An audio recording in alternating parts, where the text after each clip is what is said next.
IMAX 70mm had an interesting history. First, it was a major thing where, like, oh, dang, we can actually make our movies in, like, giant film reels or something. But then it's like, we don't care.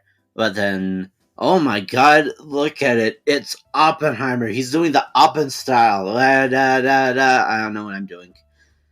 And then it became a mouse household name again. So, let's take a look. Today we're going to be talking about the rise, the fall, and the rise again of IMAX 70mm. And if you like this content, please subscribe because I'm desperate and I want to reach 1,000 subscribers by the end of the year. Okay, let's go. When IMAX started back in the 70s or something, it was mostly documentaries or other things. Yeah, they weren't really interested into the movie business. But then in the early 2000s, they made the DMR process, and that happened. So we're ignoring that.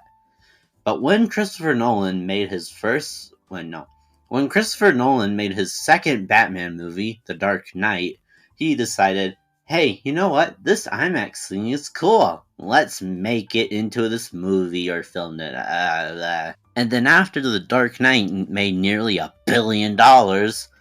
Warner Brothers and Paramount were like, oh man, let's do some too.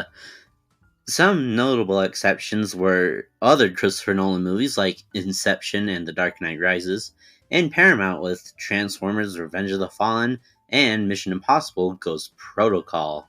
But after 2011 with Mission Impossible, not much movies ever cared about showing it in 70mm. I mean, The Hunger Games Catching Fire and Lucy were both filmed with it. Hunger Games did get a chance, but Lucy, it didn't even get a chance. But I would like to say that this era ended with the release of Interstellar in late 2014. Because from here, all the way until 2023, nothing that much happened. And I would like to say that Interstellar would be the end of the rise to 70mm IMAX.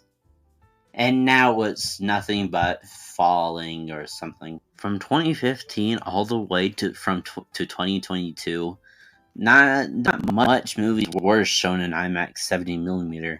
Some movies like Star Wars The Force Awakens, Batman v Superman Dawn of Justice, and First Men were given the IMAX 70mm treatment with like very few results. But when Dunkirk released, aka Christopher Nolan's next film, not much theaters were actually showing it in IMAX 70mm, and especially the ones in California, I think. Dunkirk did not set the world on fire. As for Tenet, we all know what happened to Tenet. It released in 2020 and no one cared about that. Because they can't even go outside yet. And after Tenet, it was mostly just, I don't know, we're doing 1.43 to 1 releases, but we're not giving them the 70mm IMAX treatment. And that's what it was for a couple of years. Until Christopher Nolan left Warner Brothers. As when he left to Universal to make his next movie, Oppenheimer, he decided, okay, we're gonna have 70mm IMAX shot, but what if it's in black and white? Oppenheimer was a massive risk to IMAX. Not only were they giving it 30 theaters to show it in IMAX 70mm, but it was also Universal. Because if this was a failure, then they would be like, why would we spend all this money for? But then, thanks to good reviews and Barbie, it made nearly $1 billion, just like The Dark Knight. But then Warner Brothers showed up. After Nolan left Warner Brothers to work with Universal, they were like, oh, we can make movies in the format too. Here's Dune 2, and Joker 2, and an unknown Ryan Coogler movie, and this one, and maybe they're greedy. Warner Brothers is very greedy. I think we know it by this point by now.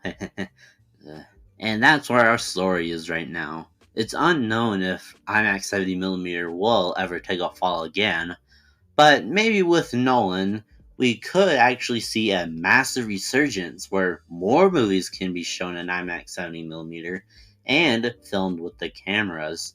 So, as it stands, the format might have a bright future ahead of it.